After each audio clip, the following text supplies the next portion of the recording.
বনানীতে autorickshaw ও pedal রিকশার দ্বন্দ্বে মার খেলেন বাইকাররা। বিস্তারিত দেখুন অগ্রযাত্রার ডেস্ক রিপোর্টে।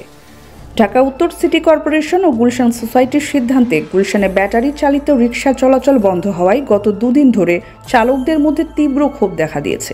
সোমবার দুপুরে নিষেধাজ্ঞার তৃতীয় দিন এই পরিস্থিতি আরও উত্তপ্ত হয়ে ওঠে। এদিন তারা বনানীর 11 নম্বর সড়কে এসে জড়ো হয়ে বিক্ষোভ করতে থাকেন।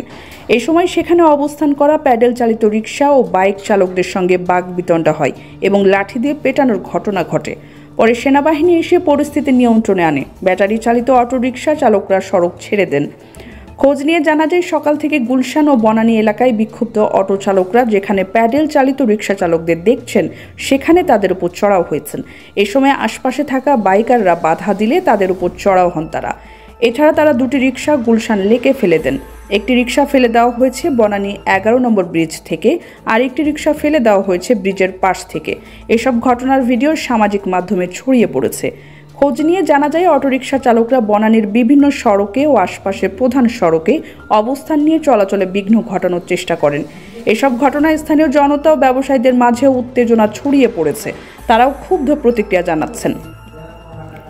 এই বিষয়ে ট্রাফিক গুলশান বিভাগের অতিরিক্ত উপকমিশনার মোহাম্মদ জিয়াউর রহমান জানান, বাইরের রিকশা প্রবেশ ঠেকাতে 11 নম্বর ব্রিজ এলাকায় পুলিশের ক্রাইম বিভাগের একটি চেকপোস্ট বসানো হয়েছিল। ব্যাটারি চালিত রিকশা আটকানোর সময় উত্তেজনা ছড়িয়ে পড়ে। পরে ব্যাটারি চালিত ও প্যাডেল চালিত দুই পক্ষের মধ্যে ধাওয়া পাল্টা ধাওয়ার ঘটনা ঘটে।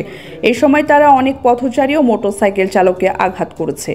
বনানী থানার পরিদর্শক AKM মঈনুদ্দিন বলেন, গুলশান সোসাইটি এলাকায় ব্যাটারি চালিত রিকশা ঢুকতে না দেওয়ায় সকাল থেকে ব্যাটারি চালিত রিকশা চালকরা বিচ্ছিন্নভাবে জমায়েত হওয়ার চেষ্টা করছিলেন।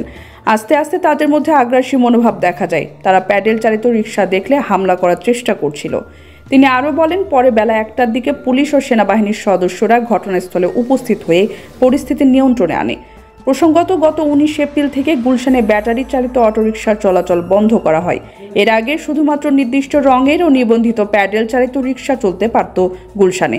তবে গত কয়েক মাস ধরে বাইরের ব্যাটারি চালিত রিকশা এলাকায় প্রবেশ করতে শুরু করলে যানজট ও বিশৃঙ্খলা বাড়ে বলে স্থানীয়রা জানান।